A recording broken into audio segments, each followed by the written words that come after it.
Mengejutkan, hari ini ada 3 berita terbaru dan terupdate tentang Prabowo. Silakan simak baik-baik. Inilah berita yang pertama.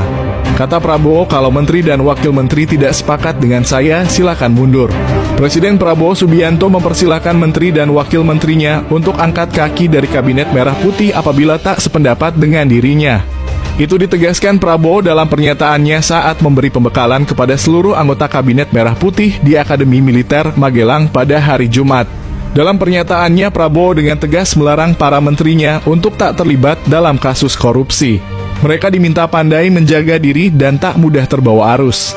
Pernyataan tegas Prabowo dalam acara retret itu disampaikan kembali oleh Wakil Menteri Ketenagakerjaan Immanuel Ebenezer. Jika menteri dan wakil menterinya tidak sepakat dengan apa yang dia sampaikan tadi, tetap dipersilakan untuk mundur diri karena dia mau bekerja buat bangsa dan rakyat ini. Larangan korupsi Pak Prabowo sangat keras, kata Immanuel saat dihubungi. Prabowo, lanjut Immanuel, menyebut struktur sebuah pemerintahan seperti tubuh ikan yang membusuk mulai dari kepala. Pemerintah bakal busuk apabila pemimpinnya sudah busuk duluan.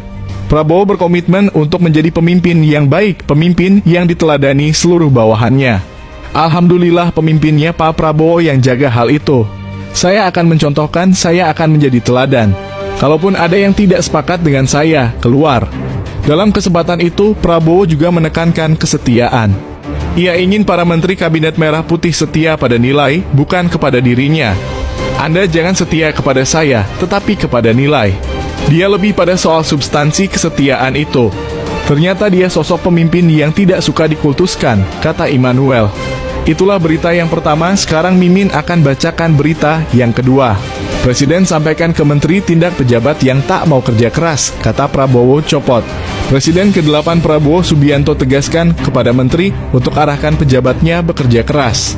Hal tersebut disampaikannya dalam pembukaan sidang Kabinet Paripurna Perdana di Istana Merdeka pada Rabu 23 Oktober 2024. Ia meminta agar para pejabat memberikan pelayanan terbaik bagi rakyat. Prabowo menilai selama ini birokrasi terkenal lambat dan ribet. Tak hanya itu, para menteri dihimbau untuk segera mengatasi kesulitan dan hambatan atau bottleneck yang ada. Bahkan ada pembicaraan oleh rakyat kita bahwa birokrasi pemerintah kita sering mempersulit, bukan mempermudah keperluan rakyat. Bahkan ada yang mengatakan kalau bisa dibikin sulit, kenapa dibikin mudah? Ini saya minta menteri-menteri sekarang mari kita lebih berani, tidak ragu-ragu untuk memberi pelayanan terbaik untuk rakyat kita, ujar Prabowo. Ia melanjutkan para menteri melaporkan kesulitan yang ada, termasuk ketika menemukan pejabat-pejabat yang tidak bekerja dengan baik dan patuh, dan tidak ragu untuk mencopot mereka dengan wewenang yang sudah diberikan oleh Prabowo. Kalau Anda tidak puas dengan pejabat-pejabat di bawah Anda, laporkan, kita segera ganti.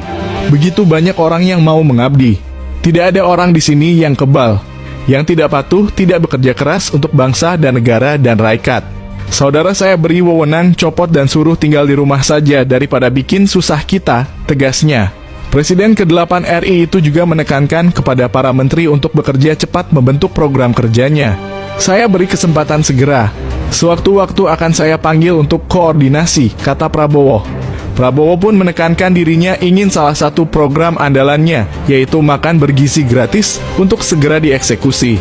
Para anggota kabinet diimbau untuk tak ragu dalam bergerak untuk mencapai target. Saya masih mendengar beberapa tokoh meragukan kemampuan kita untuk melaksanakan itu.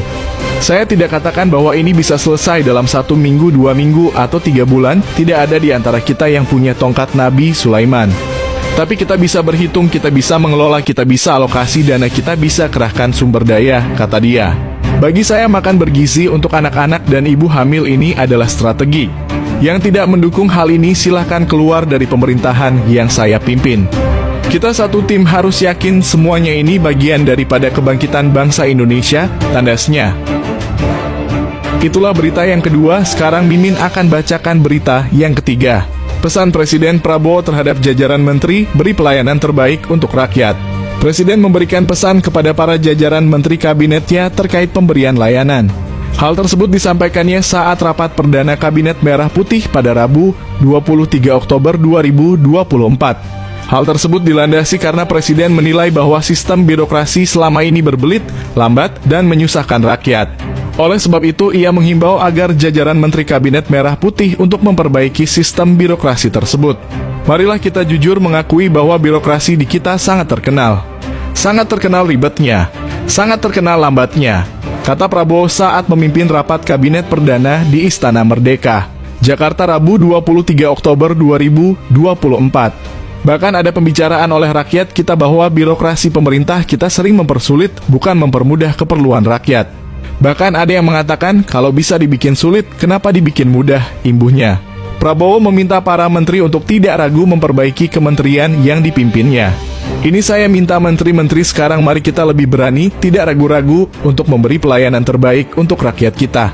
Selain itu, Prabowo menegaskan para menteri untuk memastikan semua sumber daya manusia di setiap kementerian memiliki tujuan yang sama, yakni melayani rakyat. Kalau Anda tidak puas dengan pejabat-pejabat di bawah Anda, laporkan, kita segera ganti. Begitu banyak orang yang mau mengabdi, ujarnya. Tidak ada orang di sini yang kebal, yang tidak patuh, tidak bekerja keras untuk bangsa dan negara dan rakyat.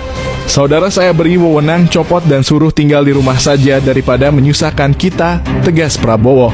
Berita selanjutnya, Istana Garuda di IKN siap diresmikan Presiden Prabowo.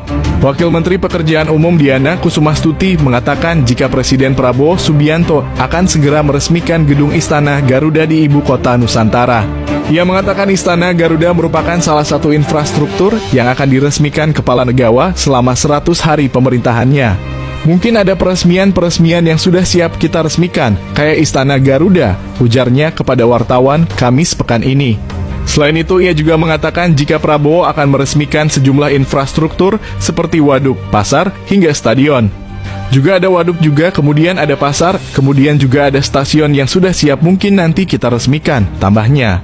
Namun sayangnya, ia tidak merinci kapan waktu peresmian tersebut dilakukan. Insya Allah.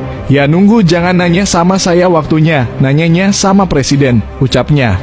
Berita selanjutnya, berkat lobi-lobi Bahlil Lahadalia, Golkar dijatahi 8 menteri di Kabinet Prabowo. Ketua DPP Partai Golkar, Dave Laksono, mengatakan keberhasilan partainya mendapatkan jatah 8 kursi menteri di Kabinet Merah Putih Prabowo Subianto merupakan hasil lobi-lobi sang Ketua Umum Bahlil Lahadalia. Pak Bahlil dengan kemampuan beliau melakukan lobi berhasil meyakinkan para mitra-mitra koalisi dan khususnya Presiden untuk menempatkan kader-kader Golkar dengan jumlah yang cukup signifikan. Katanya kepada wartawan di Kompleks Parlemen, Kamis kemarin. Selain itu diketahui Bahlil sempat menceritakan kesuksesan dirinya yang melobi jatah kursi menteri untuk Golkar. Mulanya, kata Bahlil, Golkar hanya mendapat 5 kursi menteri. Namun berkat komunikasi intensif dengan senior Golkar Abu Rizal Bakri, Bahlil berusaha mengubah situasi tersebut. Jatah kita waktu itu kan 5. Saya karena sudah terjadi, saya buka saja. Jatah kita 5, ucap Bahlil. Sambung dia, waktu itu MPR dikonsensuskan untuk diberikan kepada partai sahabat kita yang memenangkan Pilpres. Kita kan enggak bisa lawan Presiden, kata Bahlil. Dengan demikian Golkar akhirnya mendapatkan total 8 kursi menteri. Berikut kader Golkar yang menjabat Menteri Kabinet Merah Putih. Menteri Koordinator Bidang Perekonomian Airlangga Hartarto, Menteri Perindustrian Agus Gumiwang Kartasasmita, Menteri Energi dan Sumber Daya Mineral Bahlil Lahadalia, Menteri Komunikasi dan Digital Mautia Hafid, Menteri Agraria dan Tata Ruang atau Kepala Badan Pertanahan Nasional Nusron Wahid, Menteri Kependudukan dan Pembangunan Keluarga atau Kepala BKKBN Wihaji, Menteri Usaha Mikro, Kecil, dan Menengah Maman Abdurrahman, Menteri Pemuda dan Olahraga Aryo Bimo Nandito Aryo Tejo,